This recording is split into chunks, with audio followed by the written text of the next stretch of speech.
नन्दन व्रज जन रञ्जन नन्दन व्रज जन रञ्जन यशोदानन्दन व्रज जन रञ्जन नन्दन व्रज जन रञ्जन यमुना तीरवनचारी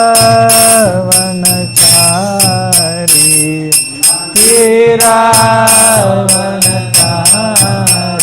जय राधा माधव जय कुंज बिहारी जय राधा माधव जय कुंज बिहारी हरे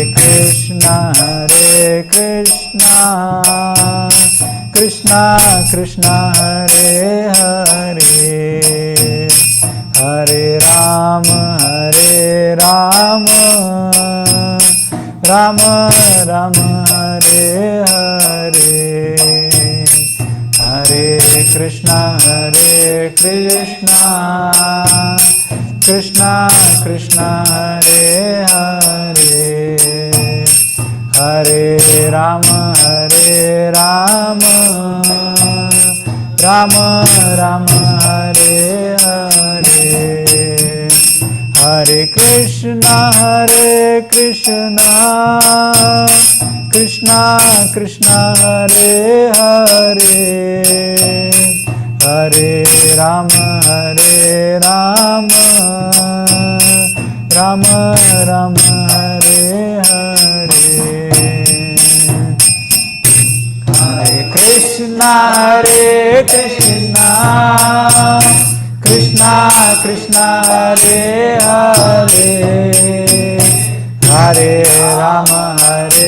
राम राम राम हरे हरे हरे कृष्णा कृष्णा कृष्णा हरे हरे हरे राम राम राम हरे हरे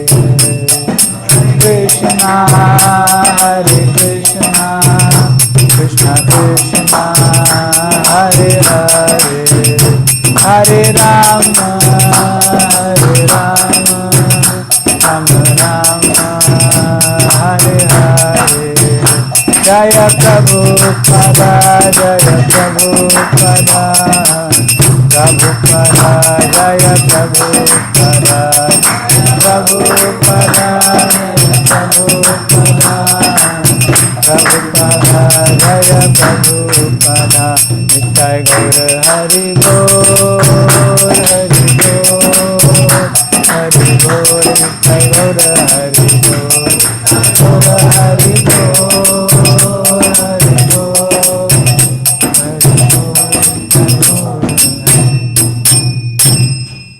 श्री हरिनाम संकीर्तन की जय। जय ओम विष्णुपाद परमहंस परिव्रजकाचार्य अष्टोत्तर शतशी इस डिवाइन ग्रेस अभय चरणारविंद भक्ति वेदांत स्वामी श्रील प्रभुपाद की जय। ISKCON founder acharya PPT founder acharya saviour of the whole world Jagat Guru Srila Prabhupada की जय। ओम विष्णुपाद परमहंस परिव्रजकाचार्य अष्टोत्तर शतशी इस डिवाइन ग्रेस श्रील भक्ति सिद्धांत सरस्वती ठाकुर गोस्वामी श्रील प्रभुपाद की जय। अनंत कोटि वैष्णव वृंद की जय। नामाचार्य श्री हरिदास ठाकुर की जय। प्रेम से कहिए जय श्री कृष्ण चैतन्य प्रभु नित्यानंद श्री अद्वैत गदाधर शिवासदि गौर भक्त वृंद की जय। जय श्री श्री राधा कृष्ण गोप गोपीनाथ श्याम कुंड राधा कुंड गिरि गोवर्धन की जय। मथुरा वृंदावन धाम की जय। पुरुषोत्तम क्षेत्र श्री जगन्नाथपुरी धाम की जय। गंगा माई यमुना माई की जय। भक्ति देवी तुलसी महारानी की जय। कलयुग पावन श्री हरिनाम संकीर्तन की जय। निताय गौर प्रेमानंदे।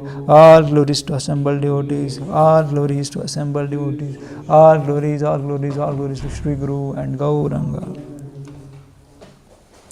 ओम नमो भगवते वासुदेवाय। ओम नमो भगवते वासुदेवाय। ओम नमो भगवते वासुदेवाय। नमो भगवते वासुदेवाय। together. Narayanam namaskritya naram chaiva narottamam devim saraswatim vyasam tato jayam udirayet. Nashta prayeshu abhadreshu nityam bhagavata sevaya bhagavati uttama shloke bhaktir bhavati neshtiki. Krishnaya Vasudevaya Devaki Nandanaya cha Nandagopa Kumaraya Govindaya Namo Namaha. Hare Krishna. So today we are will be discussing on Srimad Bhagavatam, first canto, 7th chapter, verse number 2. Sutta Uvacha Brahmanadyam Saraswatyam Ashramah Paschime Tate Shamya Prasa iti Prokta Rishinam Satravardhanaha. Sutta Uvacha Brahmanadyam Saraswatyam Ashramah Paschime Tate Shamya Prasa iti Prokta Rishinam Satravardhanaha. Brahmanadyam Saraswatyam Ashramah Paschime Tate Shamya Prasa iti Prokta Rishinam Satravardhanaha.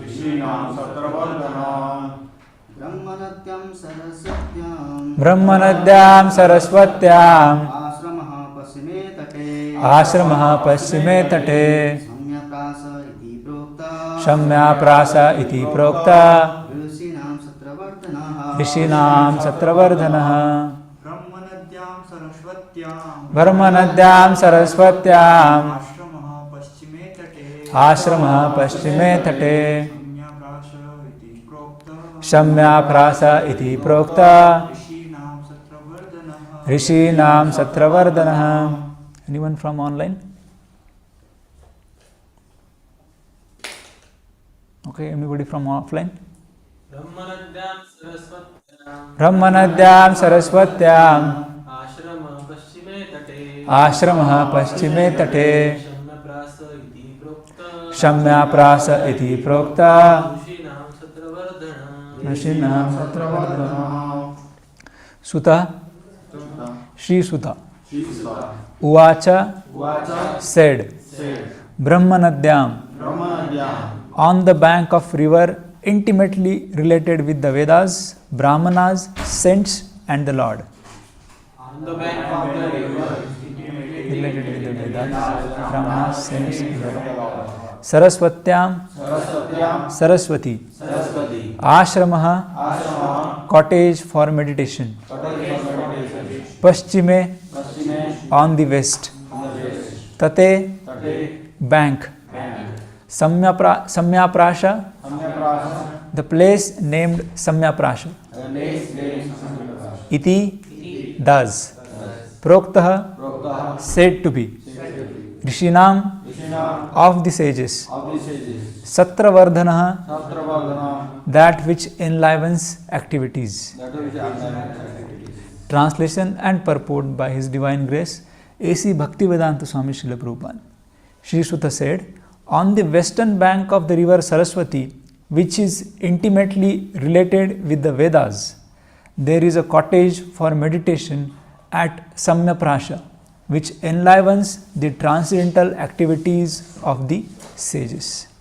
Purport: for spiritual advancement of knowledge, a suitable place and atmosphere are definitely required. The place on the western bank of the Saraswati is especially suitable for this purpose, and there is the ashram of Vyasdev at Samya Prasha. Srila Vyasdev was a householder, yet his residential place is called an ashram. An ashram is a place where spiritual culture is always foremost. It does not matter whether the place belongs to a householder or a mendicant. The whole Varnashram system is so designed that each and every status of life is called an ashram. This means that spiritual culture is the common factor for all. The brahmacharis, the grihasthas, the vanaprasthas and the sannyasis all belong to the same mission of life, namely realization of the Supreme. Therefore, none of them are less important as far as spiritual culture is concerned. The difference is a matter of formality on the strength of renunciation. The sannyasis are held in high estimation on the strength of practical renunciation. Om Ajnana Timirandasya Gyananjana Shalakaya Chakshurum Militam Yena Tasmai Shri Gurave Namaha. Nama Om Vishnu Padaya Krishna Pristhaya Bhutale Srimate Bhakti Vedanta Swaminiti Namine Namaste Saraswate Deve Gauravani Pracharine Nirvishesha Shunyavadi Paschatya Deshatarine Jai Shri Krishna Chaitanya Prabhu Nityananda Shri Advaita Gadadhar Srivasadi Gaura Bhakta Vrinda Hare Krishna Krishna Krishna Hare Hare Hare Ram Ram Ram Hare Hare. So the translation of this verse is, Shri Suta said, on the western bank of the river Saraswati, which is intimately related with the Vedas, there is a cottage for meditation at Samyaprash, which enlivens the transcendental activity of the sages. So before starting discussion on this particular verse, I would like to take blessings of all the assembled Vaishnavas, especially senior devotees which are assembled here, and as well as please bless me so that I can speak something which enlivens everybody's devotion, and at the same time purifies my heart also. So with this, we'll start something, try to discuss something on this very wonderful verse from Srimad Bhagavatam. So if you see in this verse, there is a mention of the river Saraswati. So in our Vedic paradigm or Vedic culture, the river Saraswati carries a lot of importance. If I'm correct, even the Panini also got the knowledge of the Vyakaran by meditating on the bank of river Saraswati. So river Saraswati holds a very significant place in the Vedas. But if you see in the current context, the river bed of the Saraswati river, so it is currently dried up. But we can see the Saraswati, which is there, it's the starting point, which is there in the Badrika Ashram. Not only river Saraswati, but the Samyaprash, that place, it still exists on the Vyasupa. Whenever we visit the Badrinath, there we see the very wonderful gufa of Vyasdevji. So it is even the external structure of the Vyasdev's gufa, it is like in the form of the books. So that signifies, and that's the place where our Vyasdevji compiled the Vedic literatures. So here it is said that the river Saraswati, he was sitting on the bank of river Saraswati, which signifies, so Saraswati signifies the goddess of learning. And the work which Vyasdevji was compiling is also in connection with the education. Why? Because if you see, because at the advent of Kali Yuga, the Bhagavatam already says that the memory of the people of Kali Yuga is not very sharp. They are lazy in the matters of spiritual advancement. So that's why the oral receptions, which was the tradition wherein they don't have to remember, or they don't have to jot down the teachings. They would by heart. They were Shrutidhars, and with the progress of Kali Yuga, all these things will be lost. Prayena alpa ayusha sabdham kalevasmin yuge jana. So with the progress of Kali Yuga, all these things would be will get vanished. So that's why Vyasdev was compiling various Vedic literatures. And we see that how Vyasdev was not satisfied even after compiling so many Vedic literatures, even bifurcating them into the 4 sections: Rig, Sam, Yajur, and Atharva. After that, he wrote 108 Upanishad, 18 Puranas, and so many Itihasas, Brahmanas, Aranyakas, lot of things. So, of course, these are the subsidiary things. So, even after writing so many things, Vyasdev was not satisfied at his heart. And that's because he was not exclusively glorified the devotional service unto Lord Krishna. So it was there, but it is found in the form of sandwich. He compiled Mahabharata. So there he mentioned the teachings of Lord Krishna and some element of bhakti also in the middle 6 chapters of Gita. So, but it is mixed with so many things: Karma Yoga, Jnana Yoga, and a lot of things. So that's why the Vyasdev was not satisfied at his heart. And then the Narad Muni comes and gives the transcendental guidance. He also narrates how he basically went through the process of purification with the help of Bhakti Vedantas as well as the Bhakti knowledge or Bhakti literatures or Bhakti knowledge given by the Bhakti Vedantas. So, like this, then the Narad Muni, after briefly or elaborately describing his life story, then he departs. And then after his departure, there is very natural question, because the conversation was basically, so there is a various levels of conversation which is happening here. The Bhagavatam is so deep that at some point of time, even the 6 layers of conversation happens between different exalted Vaishnavas. So here, if you see the first 2 chapters, here the Shaunak Rishis, so the 80,000 sages headed by Shaunak Rishi, they were performing the welfare work for the people of Kali Yuga. And then while performing, they realized that all these yagyas and all those things would not work. It is not that efficient.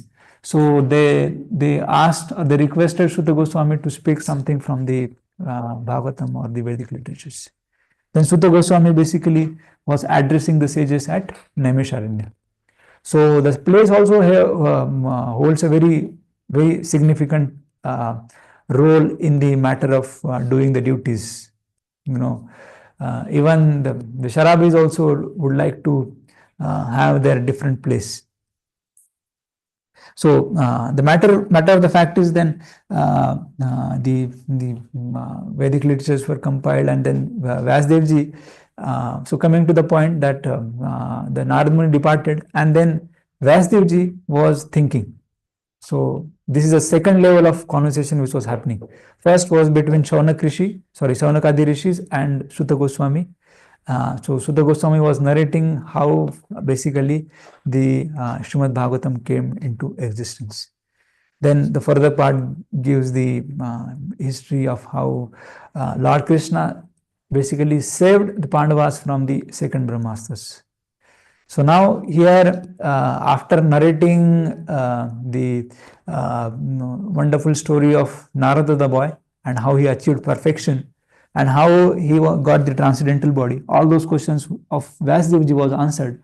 And now the discussion is now getting switched over to Shaunakadi Rishi and Sutta Goswami. Now here, in the previous shloka, the Shaunakadi Rishi were asking, now what did Srila Vyasdev did after the departure of the Narad Muni? Now that's a very important thing, because after awakening the transcendental intelligence, what basically Vyasdev did, how he contemplated, how he compiled Vedic knowledge. So the curious, inquisitive sages of Naimisharanya, so they wanted to inquire this fact from the Sutta Goswami. And then Sutta Goswami in this particular verse was, not putting these things fast forward. He is basically trying to narrate, or basically narrating the how Vasudevji chose a right place and right type of atmosphere, because everything contributes towards the activity that we are doing. Not only the activity or the intent itself, but along with that, the place also matters a lot. Imagine we have this center in the place like mezzanine, where the tamogun and rajogun is very much prominent. Then the the devotees also, the practicing devotees also might get deviated. So everything contributes towards the atmosphere. So now if you see, if you only read a translation, then you'll not get much from the translation. Okay, you might see this translation as a ठीक है, Vasudevji, he chose a place, he saw, he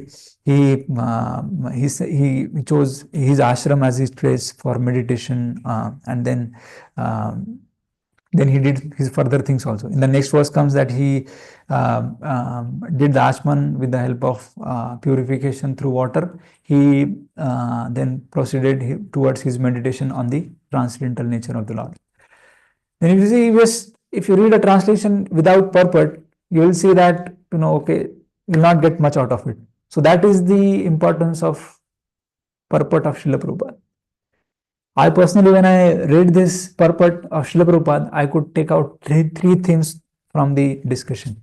First thing was the suitable place and atmosphere is definitely required for spiritual advancement of knowledge, right? So here from the translation itself, Prabhupada was commenting on the translation that the place is definitely suitable place and atmosphere. So Prabhupada is not only indicating to a place, but he is also indicating to an atmosphere. So this is the glory of Bhaktivedanta purport. So without Bhaktivedanta purport, you may get little bit entertained about the stories of Srimad Bhagavatam. Oh, Dhruva Maharaj did this, then Prahlad Maharaj did this. But practical life lessons, how you can imbibe the spirit of Srimad Bhagavatam into our life, that won't be highlighted, or that won't be enlightened into the heart of an reader, if it is only you are reading only the translation part. So that is the glory of Srila Prabhupada. That is the glory of hearing a Bhagavatam from the person Bhagavatam. Right? So the one thing is the spiritual advancement, spiritual advancement of knowledge, the suitable place and atmosphere is definitely required. Next thing is the ashram, the place of Vasudevji's Samnaprash is addressed by the word ashram. You might wonder that ashram, generally while conversing in our day-to-day life, generally we refer ashram to a place where the brahmacharis or sannyasis are staying, right? But in the bhakti cult, or in the Vedic paradigm, the ashram, even the place of householder is also termed as ashram. Because the ashram, if you see, ashrama, that means shrama, we all know that, putting endeavors, putting efforts. So there are two meanings comes from the shrama. Shrama also means the useless labor. So ashrama, that means the place where we or individual or set of individuals do not perform the useless labor. Useless labor includes the ugra karma. Working outside the boundaries, working for 15, 16 hours without knowing the actual purpose of life. So if you do it, then the place is not ashram. Then another meaning of ashram is also the place where ashrama, that means the set of people or set of individuals come together and do the shrama, transcendental shrama. So, uh, because the bhakti marg in the path of bhakti, nobody is eliminated from the practicing the cult of bhakti. Even householders also can practice bhakti. If you see the Gyan Marga or Ashtang Marga, there are a lot of restrictions, lot of things are put up on the environment. You cannot practice bhakti in the concrete jungle. Sorry, you cannot practice the Ashtang Yoga in concrete jungle. You have to choose a suitable place which is surcharged with Saptaguna. And then for there you have to perform yama, niyama, asana, pranayam, then dhyan, dharana, and samadhi. So all these practice of Ashtanga Yoga and things you have to perform. But the bhakti path or the bhakti marg is so glorious, so wonderful that even a person who is doing his job, maybe let's say 8 hours, 9 hours, can still practice the teachings of bhakti, teachings of the Gita and Bhagavatam. At his life, he can place a suitable altar. He can make his home as a suitable place and atmosphere for practicing the bhakti or practicing the spiritual advancement of knowledge. Right? He don't have to quit his family life. Even in the Gyan Marg and Ashtang Yoga Marg, they have to quit the family also. The individual had to quit the family and they have to be alone. In the sannyasis, they had to quit all the social connections. Okay, but in the Bhakti Marg, we all used our social connections for the service of the Lord. So that is the wonderful glory of the path of bhakti. So now coming back to our first theme, the suitable place and atmosphere is definitely required. And here the atmosphere and place is basically surcharged with the river Saraswati. So similarly, at our base, choice or voice, whatever place that we are staying in, if the river of knowledge, if it is constantly getting flowed, apart from the discussion on prasadam and ishtagoshti, various things that we do. So if the knowledge element of devotional service or the element of devotional service or the river Saraswati of devotional service, if it is flowing, then that place becomes more enlivened with the suitable atmosphere for practicing the bhakti.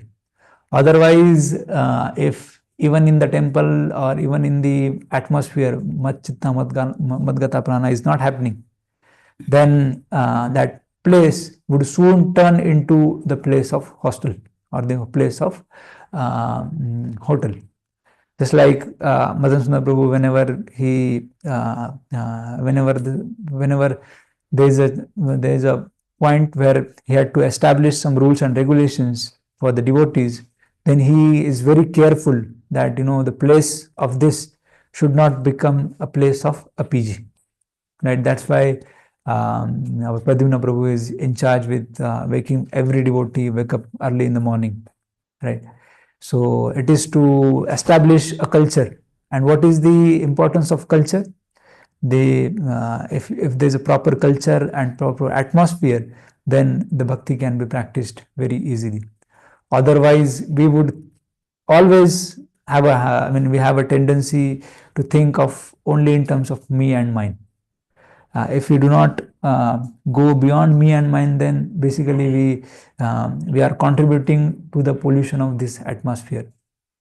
If we are becoming lazy in practicing the whatever spiritual culture has established by a leader, then indirectly we are contributing. But if we are following whatever norms, whatever policies, whatever things are given, so then we are contributing to the positive sense of atmosphere or the spiritual sense of atmosphere in our life. So so the point is basically that every place and every atmosphere contributes towards the atmosphere of spiritual cultivation of knowledge. So Even if you see that the next theme comes from the purport of Srila Prabhupada is the even a place of householder is termed as ashram, right? We have briefly saw what is the meaning of ashram. So here in this particular verse, where the place Samya Prasha is mentioned. So Samya Prasha, one of the meaning of Samya Prasha is where the three modes of material nature are balanced, and Sattva Gun is little prominent here. So Samya means basically balanced on the same level. So Samya Prasha. So Vyasdevji also chose his place which is balanced in the three modes of material nature, where or the Sattva Guna is prominent there. So this is the generally used to be the case with every cottage or every place. So the modern people generally they wonder a lot that why in the Vedic paradigm or Vedic culture or in our ancient India, why the things were not so much developed. The roads were the multi-story buildings, skyscraper buildings were not there, the industry was not there, and when in today's world, 21st century, when we are putting up all those things and we say that we are basically advanced. But if you see, the advancement is putting us in the more of a tajas and tamas and rajas. It is not basically favoring the atmosphere of goodness. So the people of Vedic culture, they were knowing what is the purpose of life, what is the purpose of the human mission, what is the human mission. So that's why every arrangement was according to that. Even while eating, also we'd use the banana plate, which is surcharged with a lot of health benefits, as well as it is not creating a pollution to the atmosphere also. Now we have the plastic plates or disposable plates, which basically contributing towards the pollution of the atmosphere. So if the end goal is not clear, or if the end goal is sense gratification, then you will keep on or go on exploiting the various resources of mother nature. If you have clear goal in your mind, the sages would be like the head of the society, and they would direct the other three ashramas like Kshatriyas and Vaishyas and Shudras. So the place was also accordingly prepared or accordingly manufactured. They were not having a lot of opulences. The place was very simple, a little hermitage or cottage, and little place for sitting, doing meditation. But on the other hand, if you see the place of a Kshatriya, so the place of Kshatriya was full of opulence, full of having jewels and diamonds. Every opulence was there.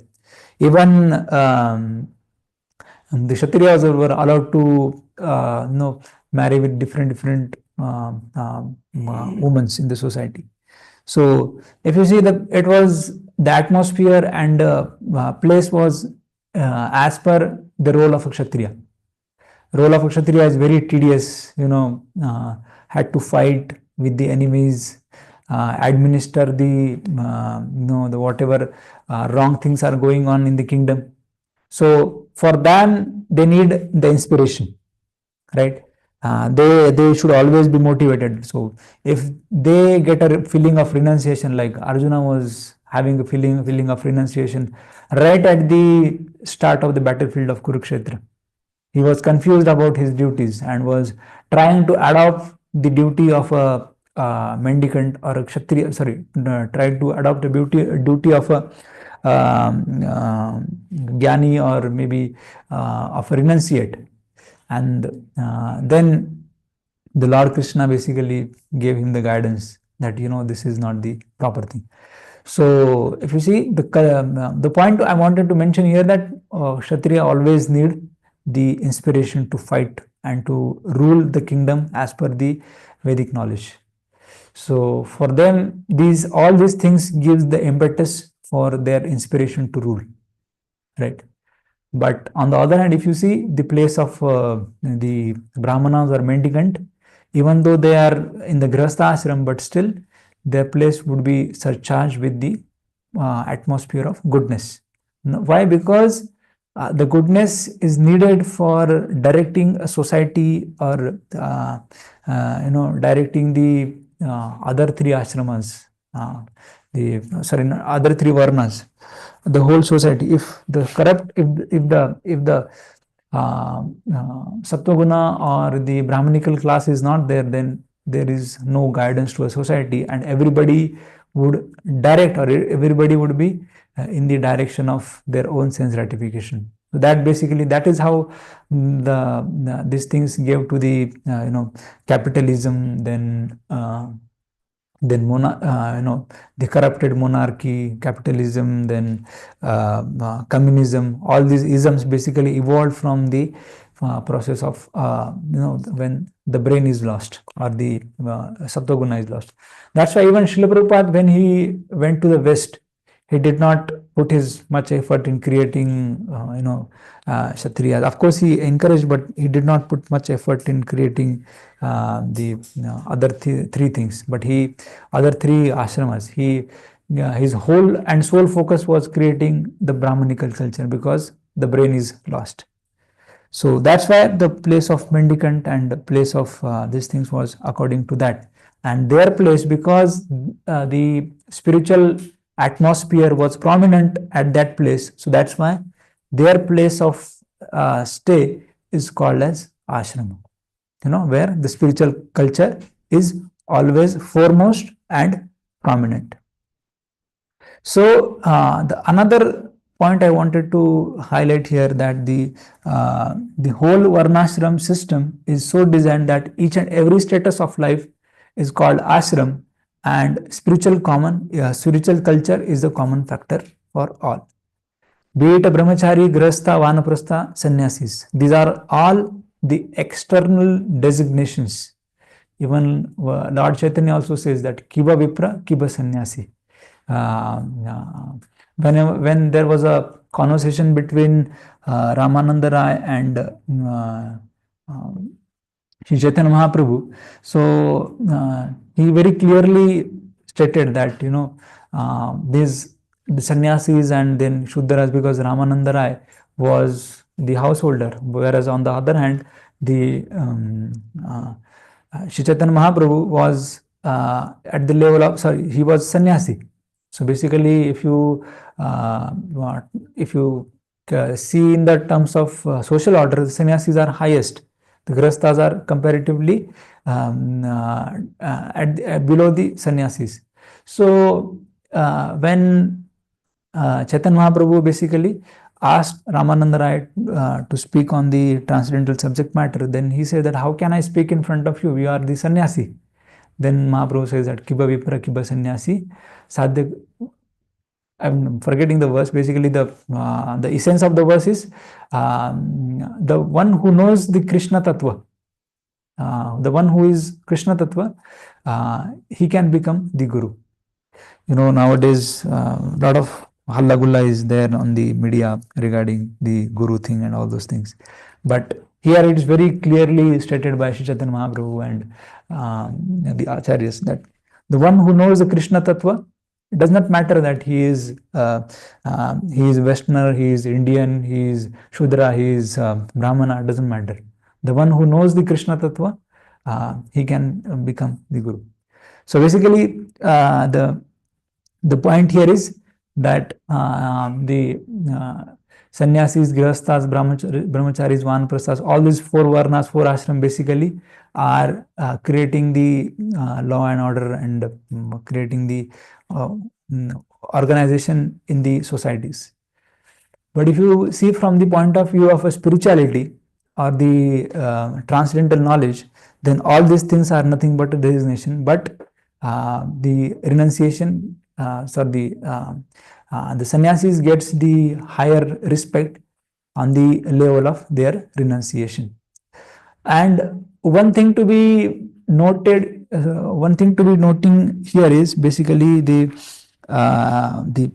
culture of detachment is prominent in all the four varnas.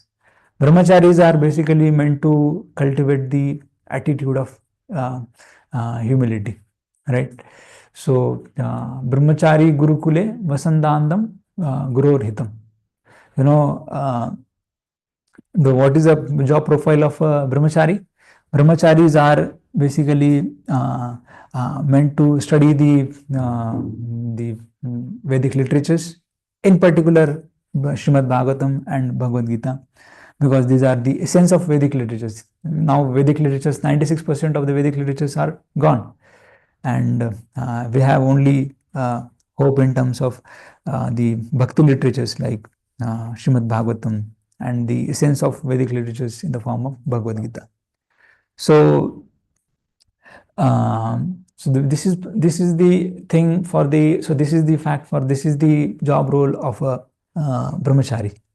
Then what is for basically grihasthas? Grihasthas basically meant to run their families, and whatever possible they should donate or they should maintain the other three ashramas: brahmacharis, brahmacharis, vanaprasthas and sannyasis, and simultaneously cultivate the detachment to this material world slowly, right?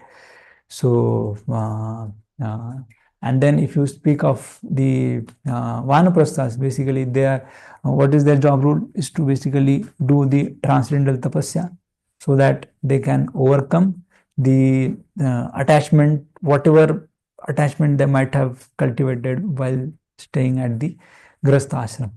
And if you see, the constant factor among all the four things is to detachment from this world and attachment to the transcendental world. So this is the common factor for all the ashramas which are there. Then the next thing is basically to keep spiritual activity as the center of our life, irrespective of whatever atmosphere we have been put into, right? For someone's psychophysical nature might support brahmachari or renunciate type of atmosphere. Somebody's psychophysical nature might support grihastha like atmosphere. But the main factor here is to practice bhakti. That is what the thing is. The tiger is basically the animal on the land, and the crocodile is a basically animal in the water. They both of them have a different habitat, right? And if you put the crocodile or a fish on the land, and the tiger or the animal who is basically a land oriented, then if you keep it in the water, then they will have a difficulty, right? So similarly, if we choose a wrong atmosphere for the cultivation of bhakti, in terms of, let's say, if your psychophysical nature is of a brahmana, if your psychophysical nature is of a brahmachari, then if you put forcefully into the grihastha ashram, then they will have a trouble. And the same thing would go for vice versa for the grihastha ashram as well. So if you have a psychophysical nature of a grihastha, then if you put forcefully into the brahmachari, GS, NS camps, a lot of discussion comes in that part. So if you choose a wrong ashram, then basically the essence of everything, so whatever we are doing, just like here, Prabhupada very clearly have mentioned, spiritual atmosphere or the spiritual activity is the center of all the ashram. So this is a common factor in all the ashrams. So if you missed on that part, then no matter how much well renunciate you become or how much well grihastha you become, it is at the end useless endeavor. Shrama evahi kevalam. Why? Because the spiritual culture is not getting practiced. In spiritual culture, basically, if you see in the path of bhakti, we keep Krishna always in the center. So that is that is the thing where now we are coming to the third theme from the purport. So what was the first theme that we see? the place and atmosphere is important. We cannot neglect on that part. Second thing is, even then we saw the meaning of ashram and how the residential place of Vasdevji, even though he was householder, the residential place of the Vasdevji was called as ashram. And what is the prominent thing in the ashram? The spiritual activity, or what is a common thing in the ashram is a spiritual activity. Now here we will be briefly, we will see almost we have very less time. Whatever time we have in this time, we'll see how we can keep Krishna as our center of our life. So if you see, while spending our lifetime in our in this world, which is which is completely filled up with ashashvatam and dukkhalayam, the adverse situation and the temporary things. The nature of this world is basically dukkhalayam, ashashvatam. So the miseries can come at any point of time in our life. And whatever pleasure that we get, they are basically whatever things that we have around, they are temporary in nature. So amidst all those things, what we have to do is we have to put ourselves as the center of our life. We have to put Krishna as the center of our life and remove ourselves from the center of our life. So while doing that, and basically the question comes that how one can do, or how one can put Krishna as the center of our life. If you see the Bhagavad Gita, Arjuna, he was a householder, and when the calamity came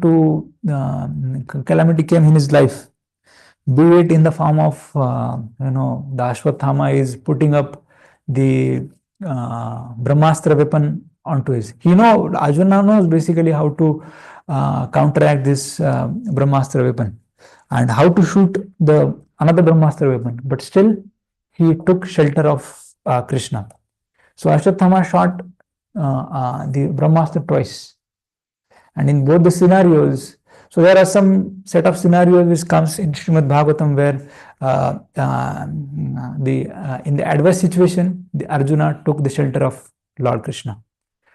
If you see Srimad Bhagavatam as a whole is basically is giving us a direction that how one can take a shelter even in the calamities.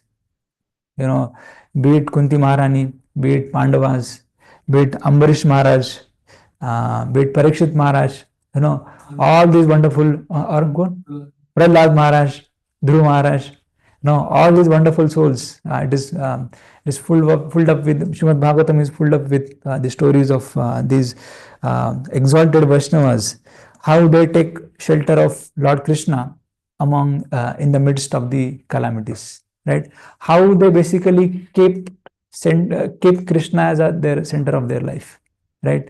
No matter how worst is the situation, or how partial is the situation. Vritrasura, he was cursed to become a demon. He was a pure devotee of the Lord, and then he was cursed to become a demon in his next life, just because of a small tinge of offense. Basically, it was not offense, but Mother Parvati took it in that way, and then he had to basically take the body of, or to next birth he had to take in the form of the demon.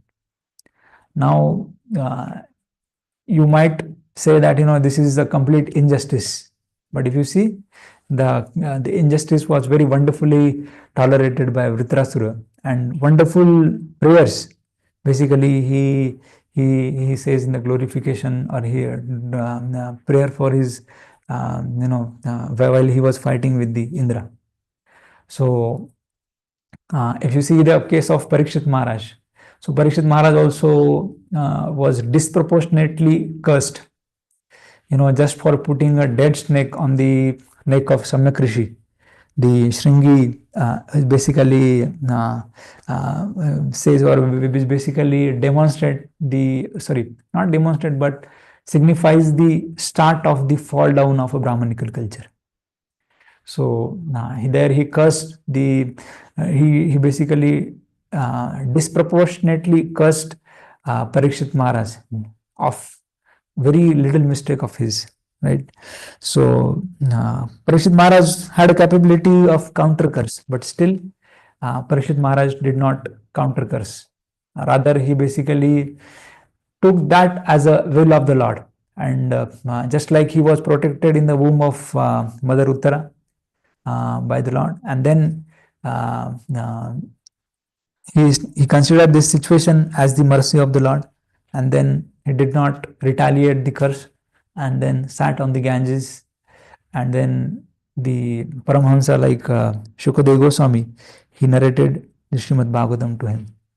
So that's how basically all these wonderful personalities took shelter of the Lord. How we can take shelter in our calamities is basically how we can keep Krishna in the life of our center is basically by trying to walk on the footstep of these wonderful devotees from Srimad Bhagavatam. They offer their prayers towards the Lord.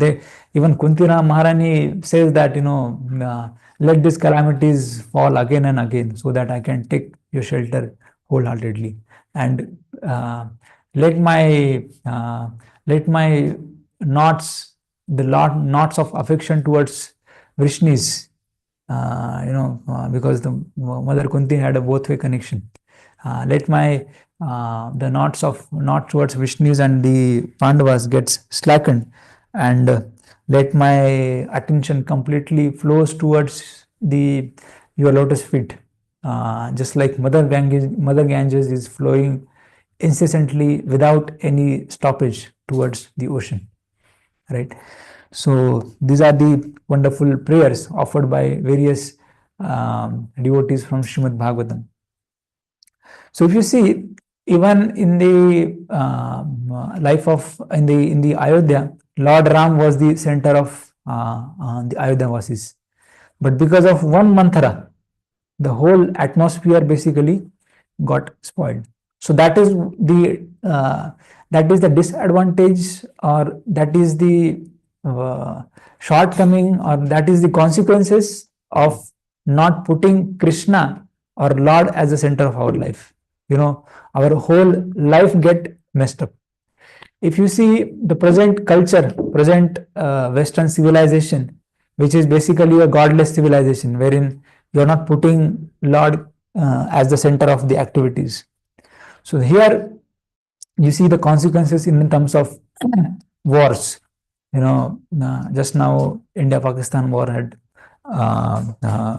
concluded. Not concluded basically, but maybe postponed, or maybe for postponing they call it as a ceasefire. So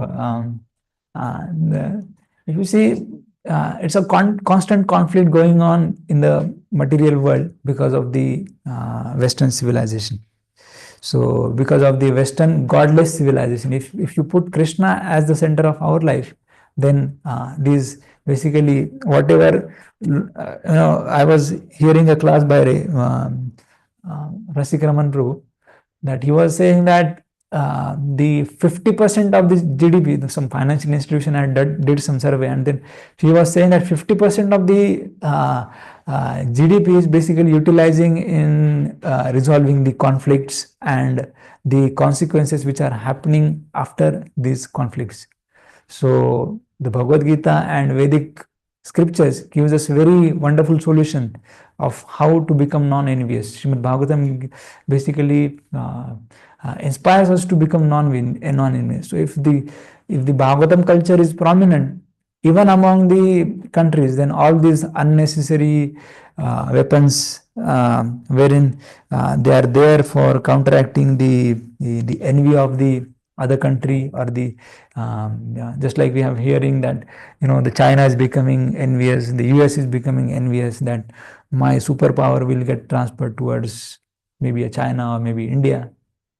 So if the person is spiritually grounded, then all those things basically would not happen, and whatever unnecessary ugra karma is happening because of this whole thing can be stopped or mitigated when basically the when devotional service becomes prominent, when Bhagavatam culture becomes prominent. So that is where that is at the level of country. Now we were discussing about the Ram Rajya, where the culture of where the culture was that Lord Ram is at the center. The moment the Kaikai, under the influence of one Manthara, when she took out Lord Ram from the center of the life of Ayodhavasis, then after that, the suffering in the life of Kaikai herself, suffering in the life of Ayodhavasis also. So how even Dasharath Maharaj also got, he also left his body because of the viraha of Lord Ram. Then Ayodhavasis suffered because of the not having the presence of Lord. Then Kaikai become completely lonely because the Bharat Maharaj, he also abandoned his own mother because of the heinous act. So that is the consequences if you keep yourself in the center, your ego in the center. A lot of conflicts happen just because of the ego tussles. The matter of devotional service becomes completely aside, and then the person, because of his ego, the battle comes. So that is a thing that is a consequence when we keep Lord Krishna aside from the center of our life, right? So that's why I said whatever we are doing, the aim is to remember the Lord Krishna, Lord Vishnu. Smartavyam satatam Vishnu, vismartam na jatudit, vismartam na jatuchit. Sarve vidhi nishedhasyor etayor eva kinkaram. So whatever rules and regulations, whatever things favorable, unfavorable, they all are meant to keep Krishna as the center of our life. And if we miss the center, and if we keep ourselves as a center, we will never become satisfied, right? Just like if you see the same Vasudevji, even though he glorified Lord, but he did not exclusively glorified Lord Krishna. Then he was basically showing us the lesson that if you do not keep Krishna as the center of our life, or if you do not keep Krishna or Bhakti as a prominent thing in your life, then you will not feel satisfied at your heart. No matter how much external gains you try to get in the form of material success, maybe promotions, hikes, and all those things. But if you do not keep Krishna as the center of our life, then the whole thing will get collapsed at one point of time, right? Because miseries are bound to happen, and how you act in the misery basically depicts what is the center of our life. If we do not have the Krishna as our center of life, then basically we will not able to sustain the miseries. The Kunti Maharani, she kept Krishna as her center of life, and her whole life become auspicious. Even though externally there are so many calamities, Pandavas were banished into the forest, but still they absorbed all those shocks. Why? Because of the center theme, that Krishna is at the center of life. So with this, the time is also up. I know I speak very hefty topic of keeping Krishna in the center. In my life itself, the Lord Krishna is not in center. But to give myself a reminder, how I can keep Krishna as a center so that I can develop the devotion. So please bless me so that I can keep Krishna in the center of the activities, whatever activities I'm doing. So I know it is very easy to speak on this heavy subject, but I dared it just to remind myself of this thing. Thank you so much for patience listening. If you have any comment, on whatever I speak. You may express your comment. Maybe something was not proper, something was out of parampara. You may express that.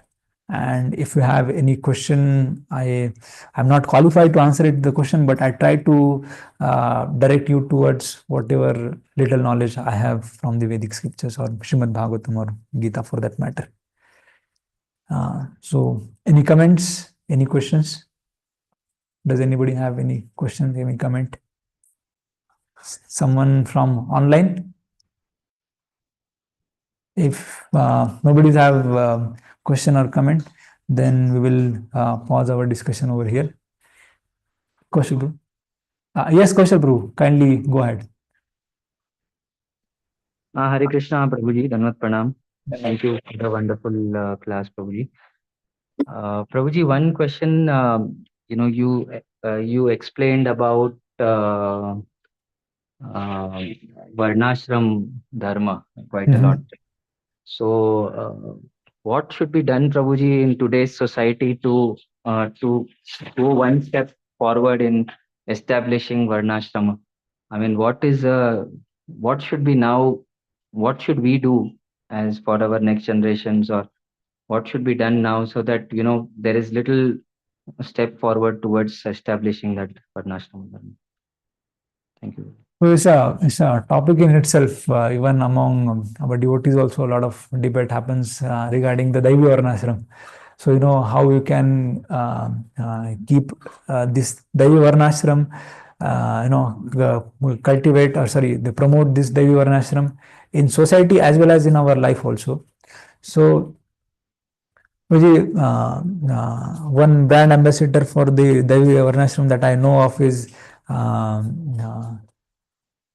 Venkateshwar Prabhu. I'm forgetting his name. I'll forward his videos. So he quite a lot speak on the Daivi Varnashram. He recently conducted Venugopal Prabhu, yes. So Venugopal Prabhu, he stresses a lot on Daivi Varnashram. His YouTube channel is basically Golokwani, by the name of Golokwani. He has his YouTube channel. And recently, I guess yesterday only, he gave a whole class on Daivi Varnashram to the devotees at Whitefield. So you may refer to that class, Prabhuji. Because he very wonderfully and from the Shastric point of view, he talks about how you can cultivate. First thing is, he says that trying to direct the individuals or trying to have the talk of this Varnashram, Devi Varnashram culture among the devotees. That is the first and foremost thing. And then if you speak in terms of our own home type of setup, Grihastha setup, then maybe this thing should be done. Of course, this should be done in consultation with His Grace Madam Sundar Prabhu. What is the appropriate time for me to get retired from the, because if you see the constant aim of Grihastha life is basically to detachment from the worldly things and attachment to the transcendental things.